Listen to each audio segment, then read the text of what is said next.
Good evening, everyone. We're all here at Fogartyville Community Media and Arts Center, as well as those watching on our YouTube. And thanks for joining us for Working a Beat, the fourth in a series of WSLR's public newsroom forums with the stated goal of building a better local news ecosystem. I'm Kathleen Murray, your facilitator for tonight. Maria Vesperi, anthropology faculty at New College of Florida, is the advisory scholar for the series and is in the audience.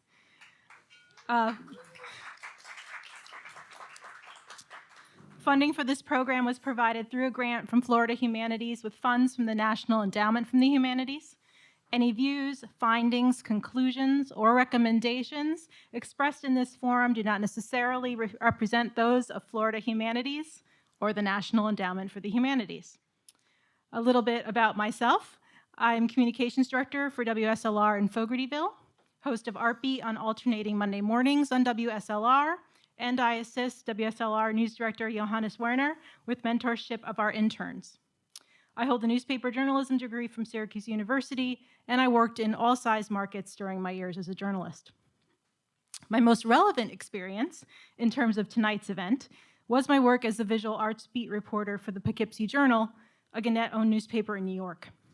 I wrote profiles of individual artists after spending time with them in their studios, interviewed directors and actors attending the Woodstock Film Festival, previewed exhibitions at museums, and was one of the first in the country to write about a little startup for arts entrepreneurs called Etsy. But I also used data analysis, interviews with Washington bureaucrats, and the relationships that I had built with arts leaders and individual creatives for an enterprise story that uncovered which organizations and educational institutions in our coverage area consistently got the most National Endowment for the Arts funding, and why. The takeaway: it's a lot easier to get the big money when your organization has a full-time grant writer or even an entire team of grant writers than when you're an executive director doing it yourself. That story took the arts from the living section of the paper to the front page. And that's kind of what I mean when we say beat. A reporter who has a beat covers a particular issue, sector, organization, or institution over time. Typical beats include business, courts, education, environment, health, local government, politics, public safety, sports. And tonight I am joined by Samantha Gholar, social justice reporter for the USA Today Network, Florida, and Stephen Walker, education reporter at the Sarasota Herald-Tribune. On his way, because he had breaking news to cover, is Tom Bales, WGCU's senior digital environmental reporter. And when I get to him, I'll fill you in on what he's been covering this afternoon. I'm going to ask the panelists some beat-related questions for the next 45 minutes or so, and then we're going to come down from the stage and join you in the relevant beat sections for some small group conversation with our journalists. So let's get started. Tom Bales writes stories for WGCU's website and then recasts them into broadcast scripts he represents on air during the NPR station's news segments. Topics include Everglades restoration, blue-green algae and red tide, invasive species like the Burmese python, Lake Okeechobee, swamps and wetlands, beaches and mangroves, hurricanes and floods. And in his email to me, as he's on his way up here, he just had to cover a story about a federal judge ruling that the EPA violated the Endangered Species Act by usurping the federal protection for threatened and protected species from the EPA and U.S. Fish and Wildlife to the Florida Department of Environmental Protection, which in effect made a developer-friendly state more friendly to developers. Which in our case, they want to rebuild over 20,000 acres of wetlands in a part of the Everglades with homes and businesses. On top of that, the whole thing will absolutely doom the Florida panther, as admitted in almost so many words by the same federal agencies. So he's covering that, but he will be here later. And then our next panelist is Samantha Gholar. Since 2021, Gholar has been the state social justice reporter for the USA Today Network, Florida, for which she writes national and state news pieces for the network's 18 newspapers on a range of topics, including Florida's abortion ban battle, gun reform, police brutality, voting rights, censorship, and more. She also covers business and retail and travel tourism trends for her daily beat for the Sarasota Herald-Tribune and has a decade of experience in education reporting. Yes, Ms. Gholar has 2 beats in one career at the same time. In 2015, she won Florida Press Association Awards for Breaking News and Environmental Justice for her work with the Highlands News-Sun, where she was a general assignment reporter at the time.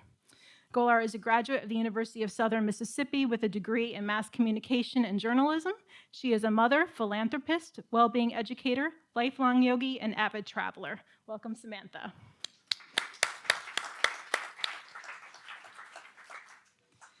And our third panelist is Stephen Walker. Walker is the education reporter for the Sarasota Herald-Tribune, covering the district's schools and New College of Florida. In 2023, he won an Edward R. Murrow Award for his work on a story highlighting hyper-politicized school boards in Florida. Walker, in 2022, graduated from the University of Florida College of Journalism and Communications, where he was editor-in-chief of the independent Florida Gator and covered politics for the Orlando Sentinel. He is from Cocoa Beach and spends his free time watching the Orlando Magic and walking his dog, Luna. Welcome, Stephen Walker.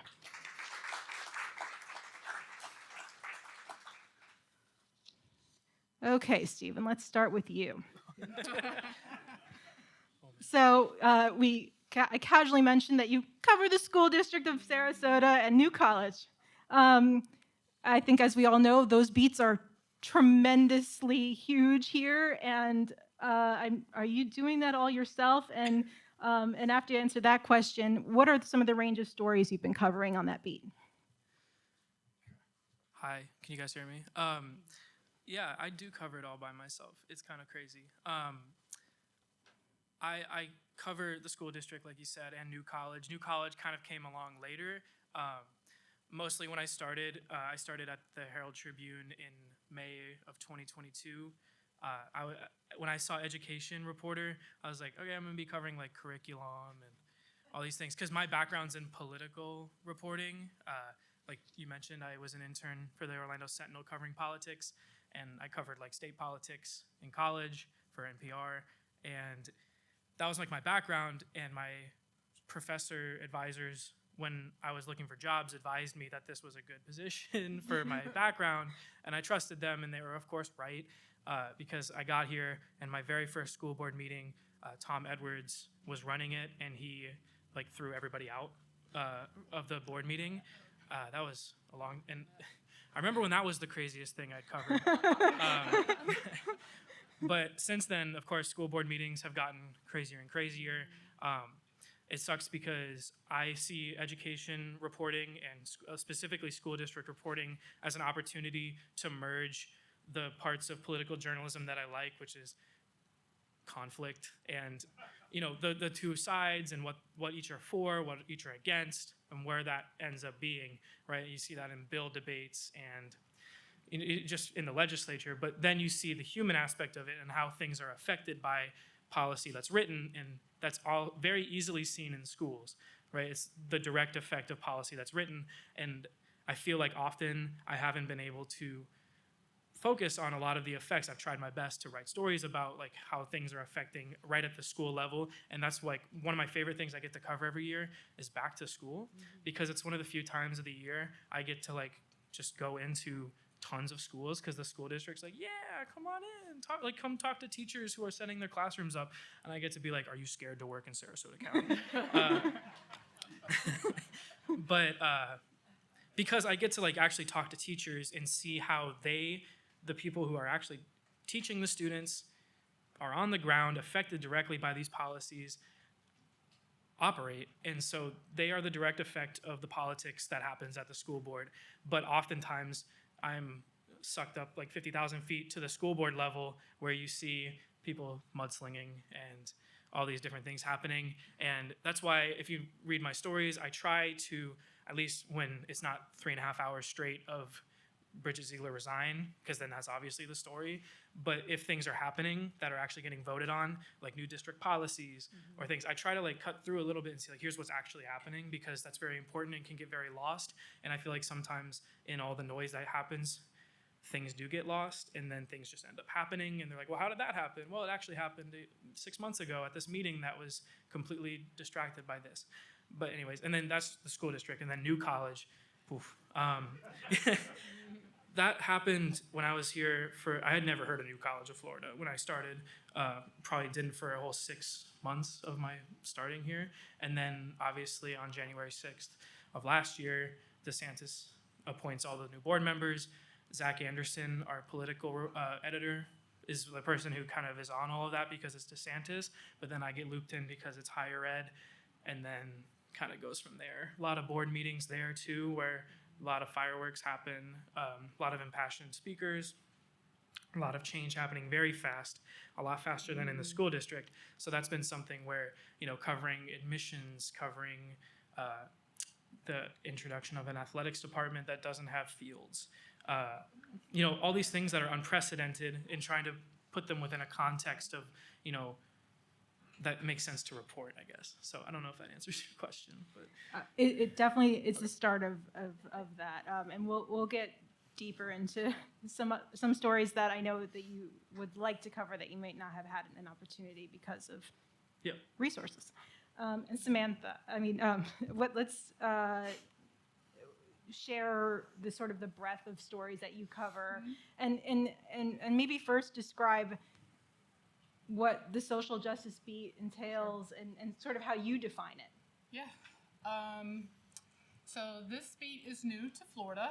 It's new to the network. If I'm correct, in at least the last 5 years, social justice is, if you kind of break it down to layman's terms or everyday terms, is kind of a progressive movement that really kind of sets the stage for fairness in society. It kind of lifts the veil on what's fair, who's being treated fairly, what is happening, what's not happening, and it also really shows disparities in society. Who's being taken care of, who's not being taken care of, what's being left out, what can we do, what's intentionally, kind of being in the spotlight, and it kind of looks at these systems that create barriers for people. So it's more of it's really broad. It's a very broad topic. It's a very broad beat. It kind of boils down to access, participation, rights, those types of things, the things that can be kind of taken away from people. It's very parallel to civil rights. If you kind of look at it in that bubble, you can kind of compare it to that, more of a progressive version of civil rights. And that popped up in Sarasota at this in this newspaper in this state, the end of 2020, of course, following the George Floyd reckoning in the summer of 2020.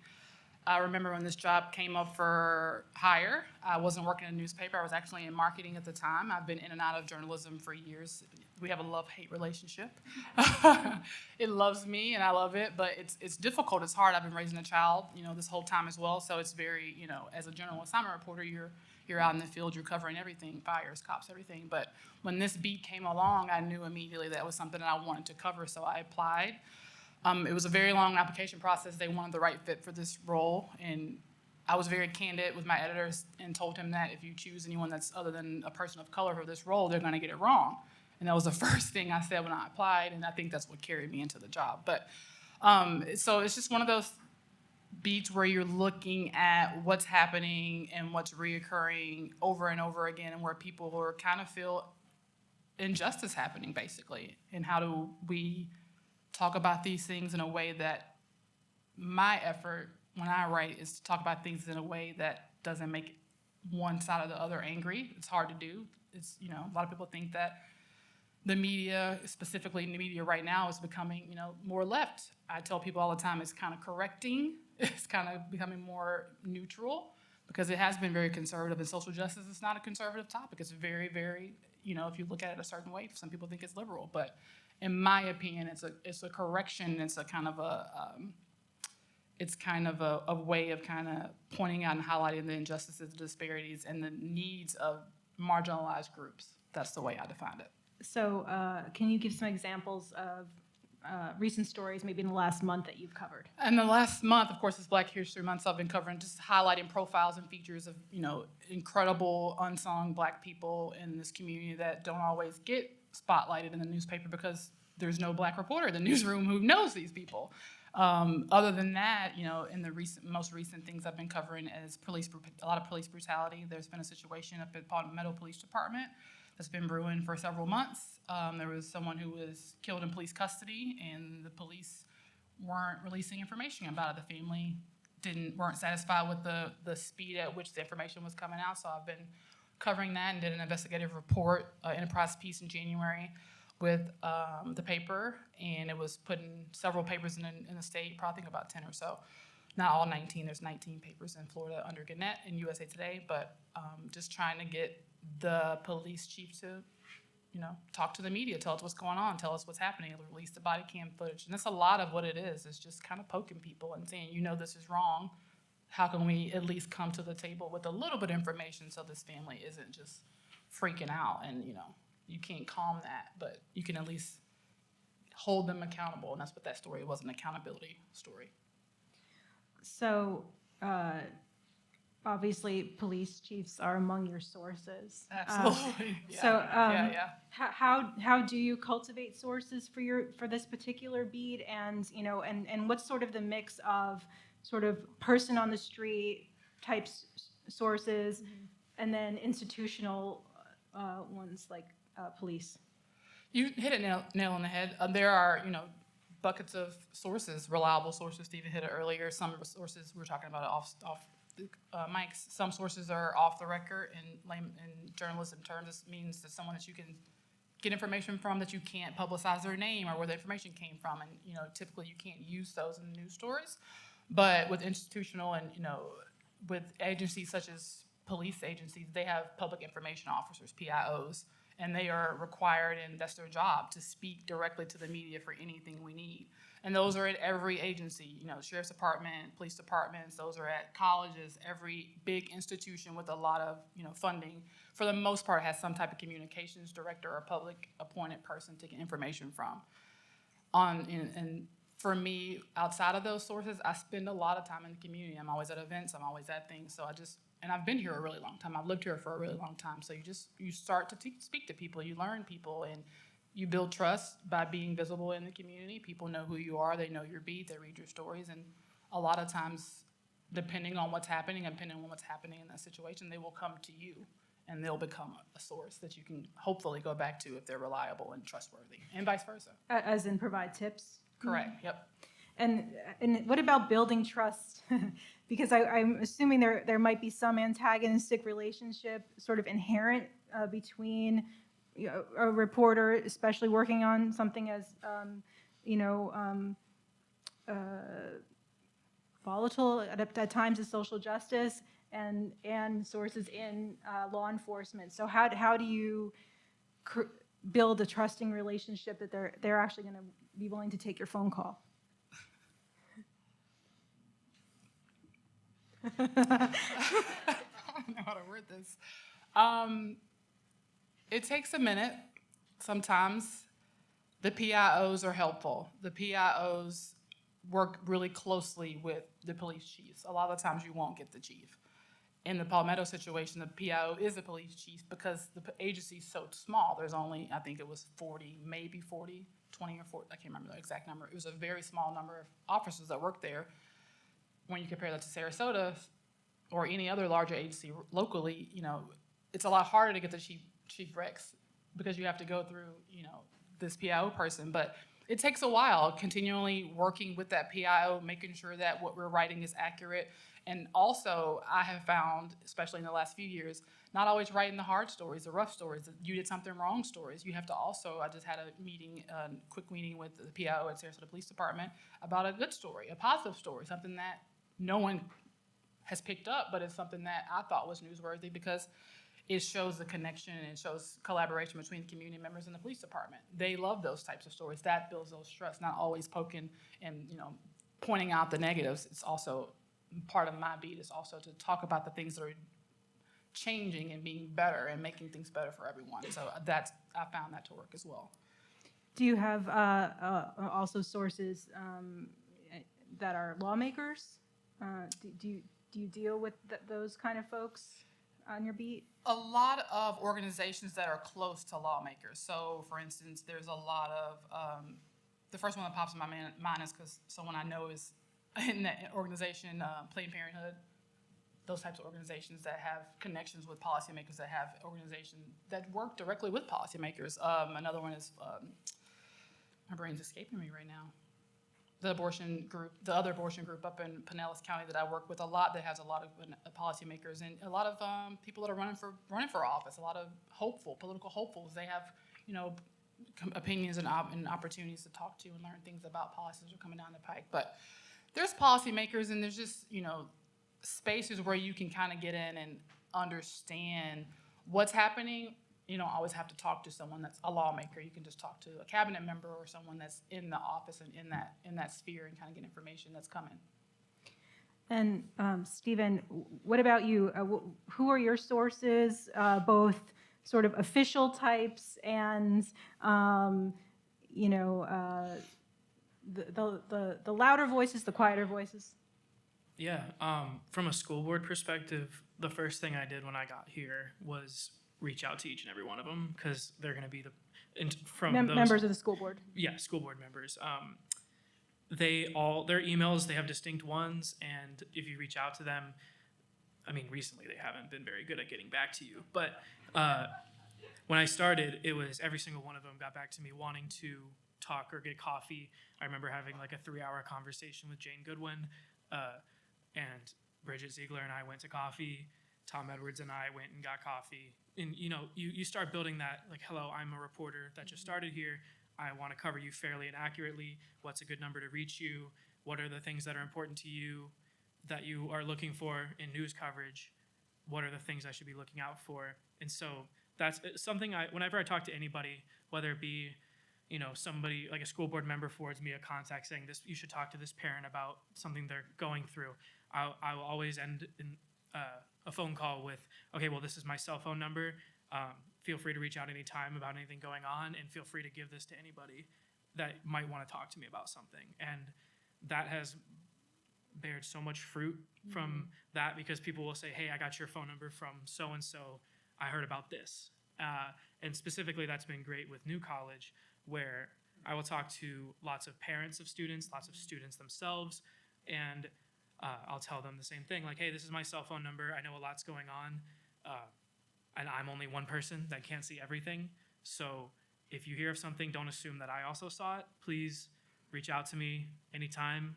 I read everything that gets in my inbox, in my phone.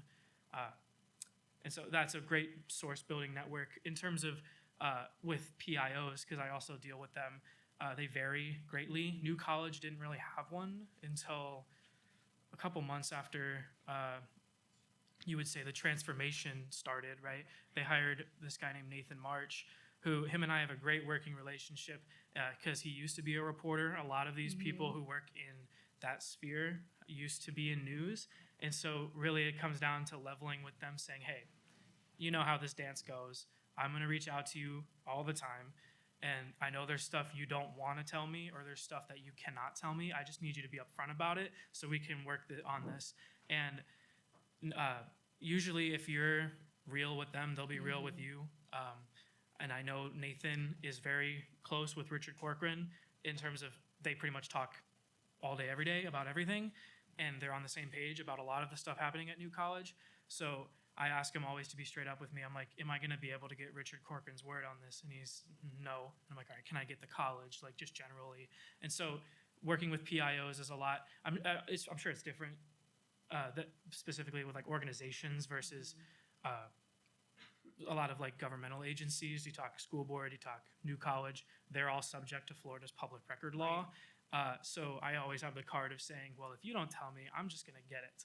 So let's work this out. But source building and like teachers is another big one, because a lot of teachers. How is that difficult or? Very. It's hard. It's a lot harder than people think. I mean, jumping in. Yeah, no, it's hard. I could probably say that the number of teachers who I have on my like phone as regulars is in like single digits, because a lot of like, and I've been here almost 2 years, and so you would think that might be more, but a lot of teachers are very hesitant at all to reach out to a reporter, because as they are part of the district, I mean, pretty much everything they do is public record. They don't want to talk, or they're scared to talk. A lot of teachers will want to talk to you, and then you say, well, would you be willing to be on the record about this? And like, well, yeah, but does that mean I have to use my name? And I'm like, yeah, it does. And they're like, well, I don't want to use my name. And I'm like, well, and that was a huge thing. If away from teachers at New College, talking to faculty members, nobody wants to use their name. The only person who has been a recurring faculty member who I talk to is Amy Reed, but it's kind of because she holds a position of power where she feels comfortable enough to talk all the time about her opposition to a lot of the changes because she sits on the board of trustees. But faculty members will not want to go on the record ever, but it's important to talk to your sources off the record and just on background on stuff where they'll tell you what's going on. Can you define the difference between off the record and on background? Yes. Okay. Shoot. Let me see if I can get this right. I promise you. So if you talk to a source and you say let's talk, and the assumption is you're always on the record unless you expressly say I want to go off the record. In Florida is also if you are on the phone with somebody and you want to record what they're saying, like physically record it, you have to tell them that you're doing so. It's a two-party consent state where you record conversations. That's another part of it. But on the record, like what I'm going to write down, if they pick up the phone and call me and they don't say this conversation's off the record, everything's on the record and I can report it and attribute it to them. But people who are seasoned and know what they're doing, like school board members, like Tom Edwards, will call me and say, all right, can we go off the record? And then I can't, once they go off the record, nothing they say I can write or attribute to them. It's just from my knowledge to know. And that's very good for me because even though I can't write about it, it could direct me to something where I can get something that I can write about. So specifically with New College, like a specific instance that this actually happened was with my story I did on their admissions. I had dozens of admissions officials that I talked to, and none of them were on the record. And they pointed me to the records that I needed to find. And so it's like they were a magnet when I was going for a needle in a haystack, right? Mm-hmm. They helped me find it, and I was never going to find it on my own because they're like, look for this keyword on this date in this email. Never would have found that on my own. But because they point you in the right direction, their name never has to be on it. And so that's why off-the-record sources are important. But in terms of off-the-record versus on background, I don't think... That's basically, I think you can use the information, just not, you can't attribute it to someone, I think, right, and that's, correct? Yeah, that's, it's, I want to say more rare, but at least with USA Today, anonymous sources are rare. I was gonna say, I don't know about his beat, but my editor's like, nope, you need to get their name. And it's not all the time, unless it's something that's super important, and that nugget of information needs to be in that story to build that context, to prove that point, to prove that information is true. My editor's like, you need to write it another way or you can't put it in there. Could you potentially, though, use the information to go talk to another source and get them to go on the record? Correct. Yep. Yeah. And say, I heard this, can you confirm this? Mm-hmm. Mm-hmm. That happens a lot.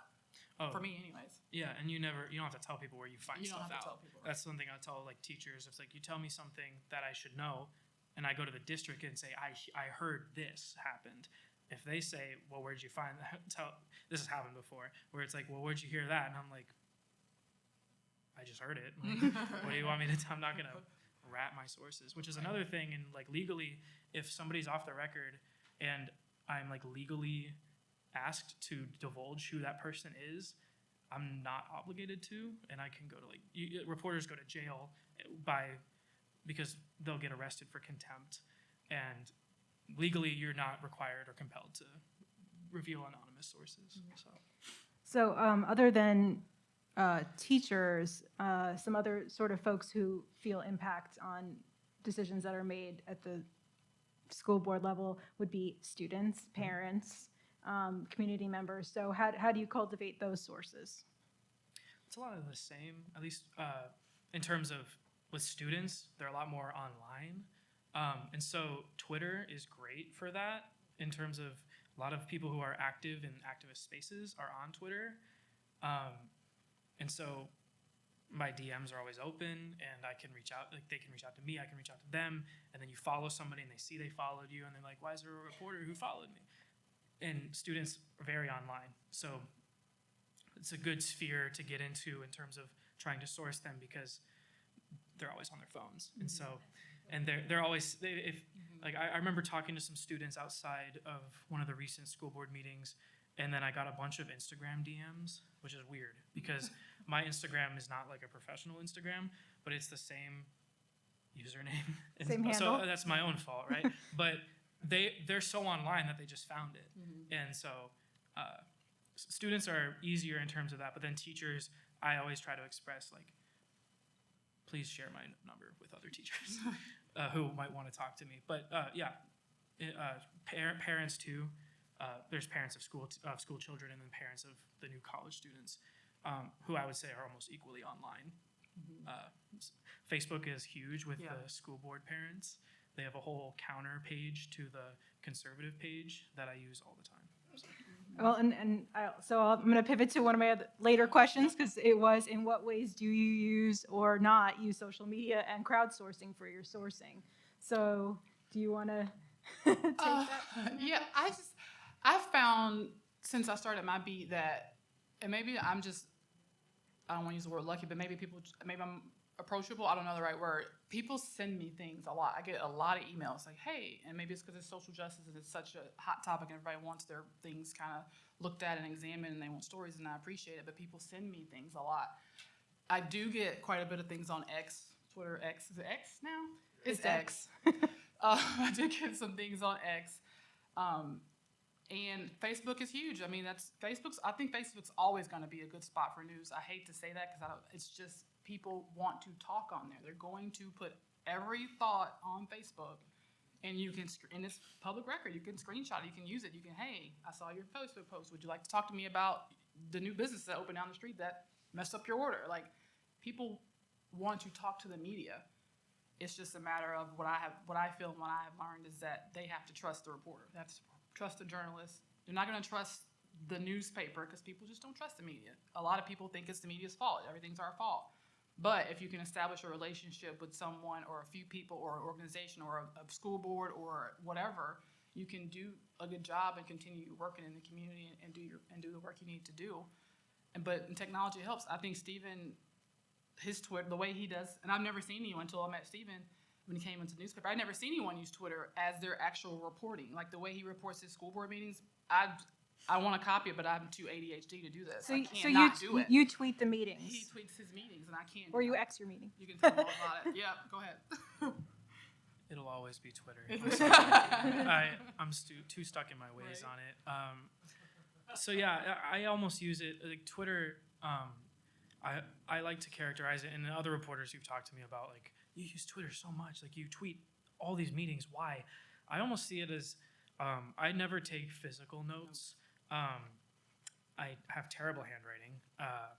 I was never learned to write correctly in terms of the right way to hold it. So it's just my hand hurts after but I can type like fast. And so I always tweet the meetings because I can do it so fast, and then it's a notebook that I can timestamp see when things happened. And so it's happened before where I'm like, well, how long was public comment?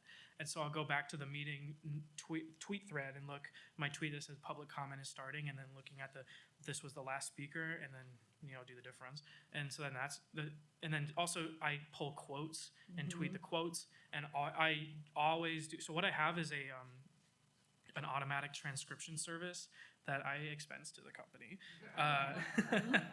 It's called Otter, and it saved my life. I don't think I'd be a journalist without it.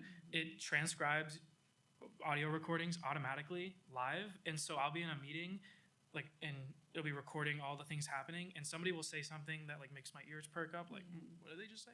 And then I'll go back, copy the quote, put it on Twitter, and then I come back to it when I'm writing the story, and I'll say, this was a notable quote. It's something that got my attention while it was going on, or something a school board member said about something, and I'll go back, pull it, put it in the story. And it's great for notes, but it's also great because they get tons of engagement. People read them, especially if there's something big going on. I don't know, there's been some crazy stuff happening lately, but I hadn't noticed. Yeah, me neither. Yeah, they get a lot of traction, which then, if you're able, so my background also is in engagement. So I ran the engagement for the alligator at UF and all of their networks and stuff, and drove up page views and all these things. So I know how to. I have like an audience engagement background too, so I understand how you can drive like, oh, this Twitter thread has 120,000 engagements. How do we loop that into them reading the story and and reading the full context and reading what I wrote on it on our website versus on Twitter? And so then you can loop in your story at the end where everyone gets notified because they're following the thread anyway that says, here's the final story. And then, so that's where that tool also is pretty strong in terms of social media. It's really cool. The way he uses it, I think it's really cool. It's cool to see, not to jump over everyone, but I'm in between, like I feel like I'm in between like two generations of journalists. I don't look it, but I'm in my late 30s, and he's a Gen Zer. Gen Z uses a lot more social media. I grew up in a newsroom where we were writing everything, and it's just cool to see the bridge between old journalists who write things down and who just record on their phone, and then him using his Twitter. You know, it's just really cool to see how you can use technology and use engagement to move things forward. And people, and then you have a new generation of kids, young people reading media, reading newspapers, understanding what's happening, because they're not going to read the newspaper. They're not going to pick it up at all. They're not going to pick it up. They're on TikTok getting their news. Exactly. So other resources that you use, how much are you looking at documents and records and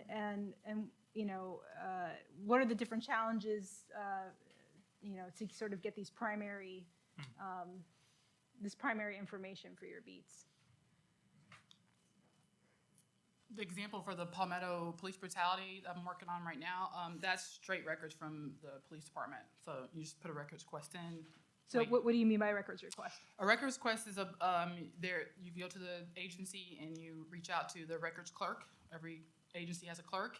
You tell them what you're looking for. There's a case in such and such date with so and so time, and kind of give them the background of what happened in this particular case you're looking to get information from, and they release the records. They're nominal, $4 or $5, depending on how much it is.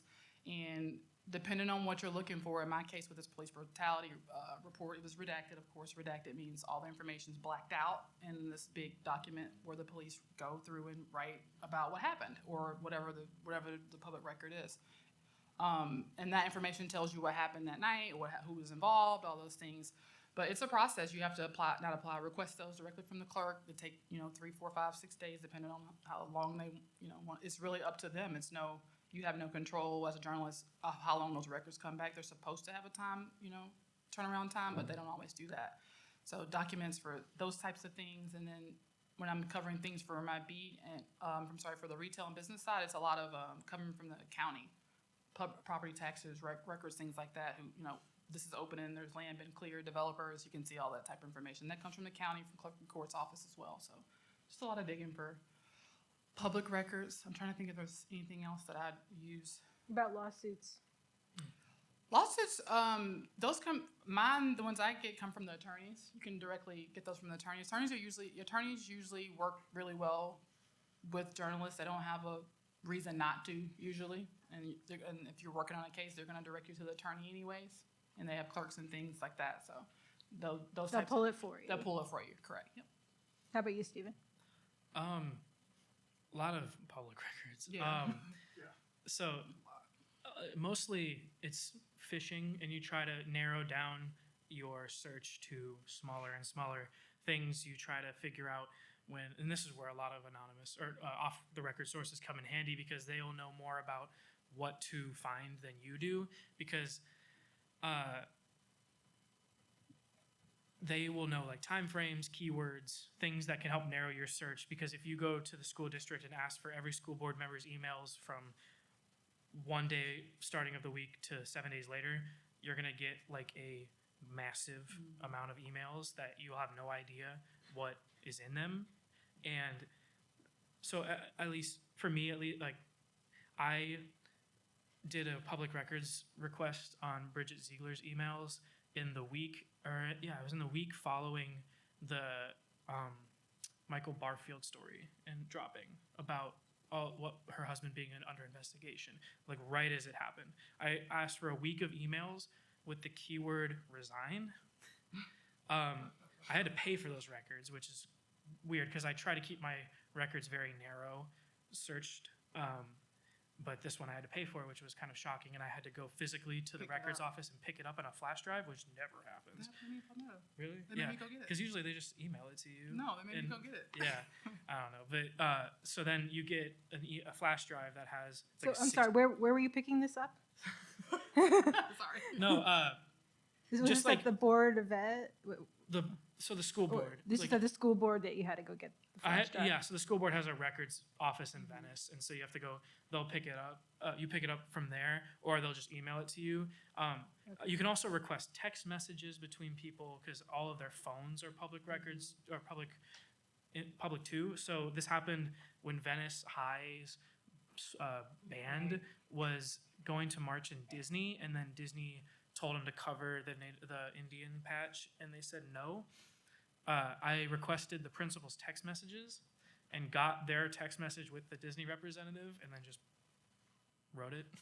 So that's like, you can get really good stories that you don't, like you can talk to one or two people with a really strong record, and then that's a great story. Because that's information that's, it's not proprietary because anybody can get it, but it's stronger because like, if I ask the principal for his text messages, he's not gonna give it to me like from himself. Like at Principal Z at Venice is never gonna do that, but I don't have to ask him, Yeah. right? Like He has to he release is a principal in a public school district. His texts are public, and so you can circumvent records that maybe don't want to be public, but they are. And that's something about Florida that like Florida is very quirky with a lot of things that happen here. But a godsend is Florida's government in the sunshine law, which is not everywhere, and I'm quickly learning that. Florida's public records laws are very extensive, and so that really helps journalists because and that's where you can kind of attribute Florida Man, the meme, to, because you talk about like why doesn't this happen in other states? And I'm not saying these things don't happen in other states or that Florida. It's just that like it's all public. Yeah. Every police report, to an extent, is just out there, and so you see all these crazy things that happen. So, Yeah. but yeah. One little thing I'll say is like a thing I always do is I request their list of recently requested records. I will go to the school district and New College and say, can you send me an itemized list with the name of the requester, what they requested, and the service number in a list for the last week? And they send it. It's easy. They just send it to you. And What then kind if of they- stories did you get out of that? Well, it's not often. You sometimes pick up because I like to think I have an idea of what's going on generally, so I'm not like missing anything. But it's nice to see who's requesting what, and it helps you see if you miss things. Yeah. Or also if there's a big records request that the Miami Herald just put into New College, Yeah. and they paid $200 for it, and it's fulfilled. You can just request it yourself, and you don't have to pay for it because They it's already already been processed. And so you can get a lot of really important documents that otherwise, if the Miami Herald's posting the story and you just got scooped on your beat, somebody beat you to the story, and you're like, oh my God, I need to get this. You don't have to, walk of shame over to that reporter. Could you send me this document, please? Like you already have it. So. I'd love to talk a little bit about the difference between sort of your daily beat stories and enterprise. And I think, Samantha, for the most part, you were saying all of your stories are enterprise, just about. So For the most part, yeah. Can you just sort of, share what that means and what kind of time you're able to put into those kind Yeah. of stories? So the major difference, the difference between enterprise stories and dailies are shorter, quick turnaround, every day deadline, 1 o'clock, we want a story.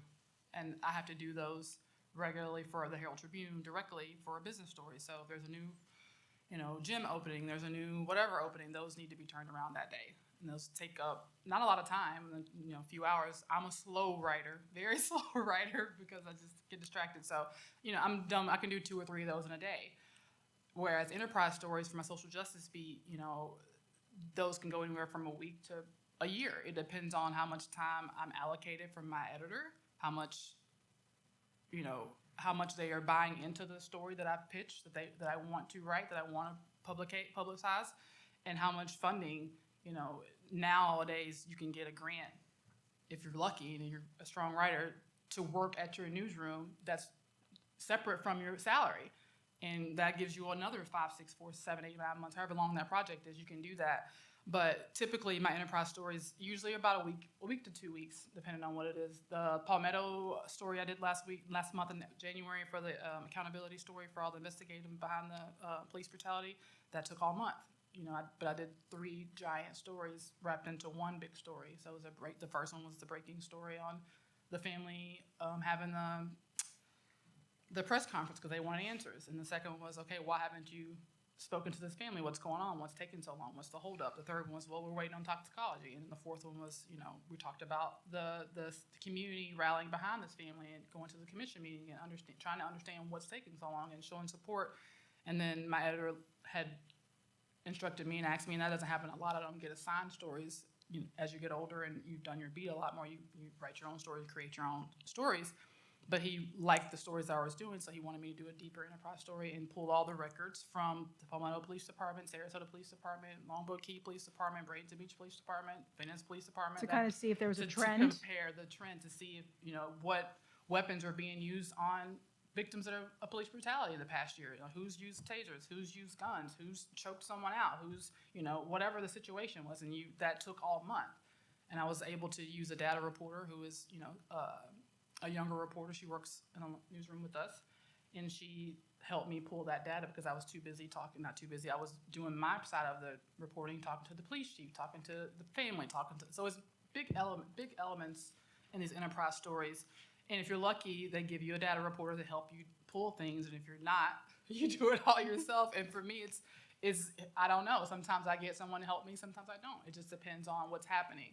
I got lucky last month because they wanted a lot of records to prove that Palmetto Police Department was doing what they were supposed to be and being accountable with their police department. So and I enjoy enterprise stories obviously much more than dailies. That's what I signed up to do, and to write these deep stories that kind of take a look at the community and what's happening and the people that are being affected by these policies and all these things. So those are my favorite types of stories to write, and I enjoy those, and they take a lot more time, but I feel like the reward is greater. Are you able to share what you're working on now? I'm circling back to that Palmetto Police Department story. They just had some information come out recently. The body cam footage just come out this week, and the police department's trying to figure out they have their stance, and they believe they were doing their job, and that's their stance. And the other side is they're talking to the family and talking to experts and understanding. Did they really, use the correct amount of force? Could this have been preventable? That's the other side of an enterprise story, not just talking to, and then you touched on that earlier, not just talk to the local people. Sometimes I do have to bring in experts. And when I do things like that, I reach out to a lot of time colleges, University of Florida, forensic scientists, forensic analysts, those types of people that are very skilled and knowledgeable and well-known in their collective field so that you can pull that information and their expertise into your stories to just tell a better picture of what's happening. And Stephen, how do you balance daily with enterprise? Because that's a little bit more. That's not as inherent, you're in your beat to just be able to spend that kind of time. Yeah, you picked a good pairing here because yours is more enterprising. Mine's a lot more daily, a lot more like here's this meeting that happened, here's this action that just happened, new college just got this sanction, or like these things happen like a fire hose and you got to just try to stay on top of it, or you're trying to break news in terms of like when the superintendent of Sarasota County was being, terminated / they were negotiating his exit. It was kind of a rush on my end to like, I want the terms of that deal before anybody else gets it. Like I was requesting records and I want to break that news, and that's, I would say, part of daily reporting. Mm-hmm. In terms of like enterprise, to like bounce off of another explanation on what it is, like I've always kind of understood it as like a hard news daily as like what happened, and then an enterprise story is like why it happened or what is happening, like the trend. And so I try to do enterprise as much as I can. A lot of my background from college was in like feature writing. I wrote magazine stuff like in college in classes, and I really enjoyed that aspect of it, creative writing, and we always look to try to be creative in writing. And there's less leeway to do that in daily stories. You try, like at a meeting, story I cover that's usually pretty formulaic. I tried to lead the story with they had this like cello player, or it was a violinist, and they were playing this like because the school board will have special presentations with students from the arts all over the school district, which is awesome, and you get to see some of the most talented kids ever. And this student was playing the violin, and it was like a minor key thing, and it was like kind of tragic sounding. And I'm like, oh, this is great. Like, it just is sending the undertone completely for the meeting. And I led the story with that because it's like, oh, who let me have fun, right? Put some like, color in there. Right. But in terms of enterprise things that I try to mix in, the statewide education team is awesome with USA Today. And there's a lot of initiatives that get put. We have like a Microsoft Teams group chat of all of us like bouncing ideas off. Right now we're trying to do a big collection of book banning stories. Sweet. Yeah, and so the last couple weeks I've been firing off records requests at the speed of light to like every single school district in Florida, along with a lot of other reporters. And so that's something we're working on, like TBD. But so that's an example, like doing that on the side while you're also doing your daily stuff, just trying to mix the two. The new college admissions story, which I think is like a feather in my cap of a lot of enterprise investigative reporting. Those numbers weren't public. Those numbers, they frame their admissions from last year as a very positive thing. And in a certain way, you can look at it as like, yes, you had a record number of enrollment at the school that year in that section, but there's like a lot of context to that, your test scores, the amount of people who left. And so there's a lot of aspects to it. And that story took me a couple months of pretty much daily, like that's what I was working on. And then when I'd get pulled away to something, I'd be like, right, like I gotta go and do this, or I gotta go do that, which I want to finish the story because you get so passionate about these things because you usually pitch it to your editor as like, hey, this is going on. I want to write about this like in a longer form thing. Like an example, I guess, of something I'm working on is ahead of this school board election, like campaign finance, and there's a lot going on. And so I'm trying to like do a data report on all of because everything is public in the supervisor of elections. But then when I get down to like the brass tacks of opening the spreadsheet and trying to like figure out, okay, I need to go to this address and see who's there and like contact this person that donated this amount. And then it's like, oh, hey, new college baseball player, blah, blah, blah. And it's like, oh my God. Like, all right, I'll put this away for now. So there's a balance in, at least, I guess, an example that is frustrating as a reporter, and it's different from where you are back and forth, like depending on your position. If your like job is specifically enterprise reporting, I envy that because it's the fun part of writing. And the Tampa Bay Times has like a Pulitzer winner, and I don't know her name off the top of my head, but she wrote a story where she followed Amy Reed around for a month. And I was so jealous of that story because I was on the phone with my editor, and I'm like, man, I am so upset I didn't get to write, like I didn't write that. And he's like, you could have never had the like opportunity to. You were so big, like you have so much to do. And I'm like, you're right, because that's what they do. And that's, I think, where a lot of journalists aspire to be. But in terms of like, you have a beat, you're responsible for everything. Yeah. And so, yeah. So you've been on the beat for 2 years? It'll be 2 years in May. And you've been on for 3? Just about? Yep, 3. Okay, so what's something you've learned in these last, during the time that you've been on these beats that you kind of wish you had known going into them?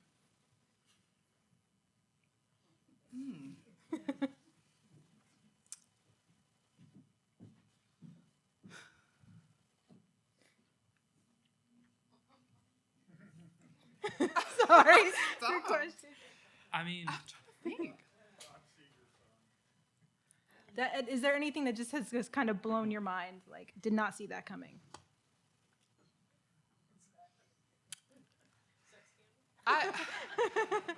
Not to step on Stephen's toes whatsoever. I covered education. A lot of people probably remember Ryan McKinnon, who covered education before Stephen got here full time. I covered it that year before Stephen got here. I was just really blown away at how crazy the school district got. Like, I really just couldn't believe it. Like, I've been here since my son was in first grade, and he's about to graduate from Sarasota High School in May. And so I remember when Bridget Ziegler was appointed by Rick Scott to that school board. And it's from that point to now, who would have guessed how crazy, how outlandish this community has gotten over education? And I think Stephen had a good point. Like, you can't cover what's happening in the schools because you're covering the circus around the schools. It doesn't make sense. It just doesn't make sense because there's so many children who are getting left behind, who aren't under, who, that to me is the biggest. And I'm not even an educational reporter. I started out as an education reporter in Highlands County, but it's just, social justice is very broad, so it kind of intersects a lot with education. So it's just, to me, I wish I had known how wild it was going to be, and I would have prepared better. Or just, I don't know. I feel like I would have been better prepared to write more enterprise stories, to write deeper stories. And I feel like now I'm kind of, even though I've been back and forth to the paper for years, it just feels like now I'm able to write harder things and better things. And I wish I had that foresight. Mm-hmm. That's just me. Yeah. I learned what New College was. That was one thing. I couldn't, because I went to University of Florida, and so I was familiar with some of the universities in the state of Florida, but never had heard of it. I'd say how crazy the school district is one thing, because I grew up in Florida public schools in Brevard County, and as you know, Brevard County is like the sister county of Sarasota almost when it comes to like Moms for Liberty. And apparently when I was in high school, that's when all of this, it's when things were like starting to boil. I was in high school not during COVID. I graduated high school in 2018. So while I was there for that 4 years, like things were still happening. And I didn't realize that till I got to this position where I'm like, wow, like they're talking about this thing that happened in 2017 or 2018. I'm like, I'm not that far removed. Yeah, you're not far removed from it. And so it's an interesting perspective on that front, but also just, even in the year I've been at the Sarasota school board meetings, I don't want to say devolved, but it's changed so much from where it was when I started to where it is now. And we mentioned earlier, like the things that you wish you could cover in terms of schools. And I say, I love when I get to go to the schools and talk to the teachers because they're on the ground and it's so real. I was almost relieved after Hurricane Ian, I think it was, because I got to go back into the schools and talk to teachers as they were coming back. And something I wanted to talk about with teachers was like finding a teacher who was like, their home was just completely gone, but they were still coming into school. And that was like a pretty wide range of teachers in South County.